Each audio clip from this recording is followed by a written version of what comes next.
خواتین کے عالمی دن کے موقع پر بااختیار عورت کے عنوان سے پولیس گراؤنڈ میں تقریب کا انعقاد کیا گیا۔ تقریب کے مہمان خاص آئی جی سندھ ڈاکٹر کلیم امام تھے۔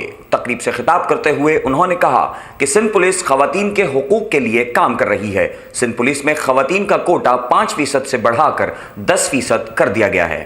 سندھ پولیس میں خواتین کو کانسٹیبل کی بجائے ASI کے عہدوں پر بھرتی کریں گے۔ انہوں نے مزید کہا کہ پاک بھارت کشیدگی کے پیش نظر انٹیلیجنس نیٹ ورک مضبوط کیا ہے۔ سندھ پولیس دیگر سیکیورٹی اداروں کے ساتھ شانہ بشانہ موجود ہے۔ انہوں نے کہا کہ سندھ پولیس کسی بھی ناخوشگوار واقعے سے نمٹنے کے لیے ہمہ وقت تیار ہے۔ پولیس میں بہتری کے لیے اصلاحات لائی جا رہی ہیں۔